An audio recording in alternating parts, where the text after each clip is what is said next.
السلام علیکم ورحمۃ اللہ وبرکاتہ۔ آپ دیکھ رہے ہیں آپ کا اپنا یوٹیوب چینل مولوی شارٹس۔ کیا آپ پسند کرتے ہیں کہ آپ کے لیے نورانی مخلوق فرشتے اور سمندر کی مچھلیاں دعائے مغفرت کریں؟ تو سنیں۔ کثیر بن قیس کہتے ہیں، میں ابو درداء رضی اللہ عنہ کے پاس دمشق کی مسجد میں بیٹھا ہوا تھا کہ آپ کے پاس ایک آدمی آیا، کہنے لگا، اے ابو درداء، میں رسول اللہ صلی اللہ علیہ وسلم کے شہر مدینہ سے ایک حدیث کے لیے آیا ہوں۔ مجھے یہ خبر ملی ہے کہ آپ نبی اکرم صلی اللہ علیہ وسلم سے وہ حدیث روایت کرتے ہیں۔ ابو درداء رضی اللہ تعالیٰ عنہ نے پوچھا، آپ کی آمد کا سبب تجارت تو نہیں؟ اس آدمی نے کہا نہیں۔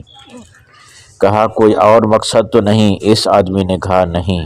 ابو درداء رضی اللہ عنہ نے کہا، میں نے رسول اللہ صلی اللہ علیہ وسلم کو فرماتے ہوئے سنا، جو شخص علم دین کی تلاش میں کوئی راستہ چلے، اللہ تعالیٰ اس کے لیے جنت کا راستہ آسان کر دیتا ہے، اور فرشتے طالب علم سے خوش ہو کر اس کے لیے اپنے بازو بچھا دیتے ہیں۔ آسمان و زمین کی ساری مخلوق، یہاں تک کہ مچھلیاں بھی پانی میں طالب علم کے لیے مغفرت کی دعا کرتی ہیں، اور عالم کی فضیلت عابد پر ایسی ہے جیسے چاند کی فضیلت سارے ستاروں پر۔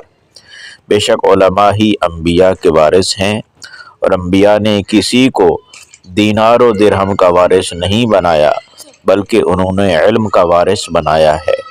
لہٰذا جس نے اس علم کو حاصل کیا، اس نے علم نبوی اور وراثت نبوی سے پورا حصہ لیا۔